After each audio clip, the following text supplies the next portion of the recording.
లోకేష్ అంటేనే ఇప్పటికి కూడా ఒక లీడర్గా ఎవ్వరూ గుర్తించరు. అట్లాంటి వాడిని తీసుకొచ్చి నా మనవడు వారసుడు. ఈయన మనవడు ఎట్లా అవుతాడండి? కూతురు కొడుకు మనవడు అయితే వరస అవుతాడు తప్ప వారసత్వానికి మనవడు గాడు. మన సంప్రదాయంలో కొడుకులే కదా, ఇంటి పేరు ఎవరికి ఉంటుందో వాళ్లే కదా వారసులుగా చెప్పుకునేది, ఆస్తులకు కానీ దేనికైనా సరే. అలాంటిది ఎన్టీఆర్ కుటుంబంలో వాళ్ళు నందమూరి కుటుంబంలో నుంచి ఎవరైనా అవుతారు.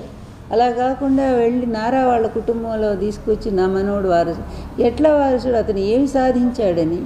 ఈ తండ్రి బాటలో నడుస్తూ అవినీతిలో మరి పూర్తిగా అంతని మించిపోయి డబ్బులు సంపాదిస్తున్నాడని అతను గొప్పవాడని అందామా?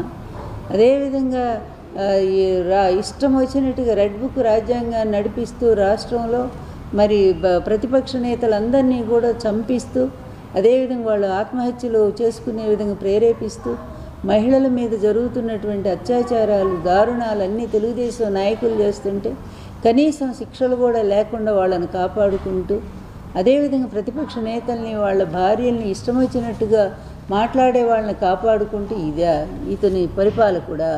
ఇతను ఒక ముఖ్యమంత్రి అంటే ఎవరైనా హర్షిస్తారా?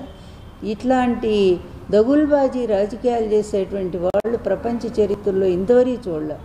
ఇప్పుడు ప్రతి ఒక్కడూ ఒక ఆశయం కోసం, హిట్లర్ లాంటి వాడు కూడా వాడు యూదుల మీద కోపంతో చేశాడు. వాడి చిన్నతనంలో జరిగిన అవమానాల వల్ల అతను ఒక ఆశయం పెట్టుకున్నాడు, అతను చేశాడు. కానీ వీళ్ళకి ఏదైనా ఒక ఆశయం అంటూ ఉందా? ఆశయం ఒక్కటే నాకు తెలిసి, తండ్రి కొడుకులు అవినీతిలో కోట్లు సంపాదించడం, అడ్డదారిలో వ్యవస్థల్ని మేనేజ్ చేయడం, వాళ్ళందరినీ వాళ్ళకు అనుకూలమైనటువంటి వాళ్ళని కోర్టులు తప్పుదారి పట్టించడం, అదేవిధంగా కేసులను తారుమారు చేయించడం, కోట్ల రూపాయలు పోసి పెద్ద లాయర్లను పెట్టి తిమ్మిని బమ్మిని చేయటం. ఈ విద్యల్లో మాత్రం తండ్రి కొడుకులు బాగా ఆరితేరారు. అలాగే రాష్ట్రాన్ని లూటీ చేస్తూనే ఉన్నారు. అందువల్ల మహానాడులో వీళ్ళు ఏమైనా చేసిన గొప్ప పని ఒక్కటైనా ఉంటే దాని గురించి చెప్పుంటే బాగుండేది.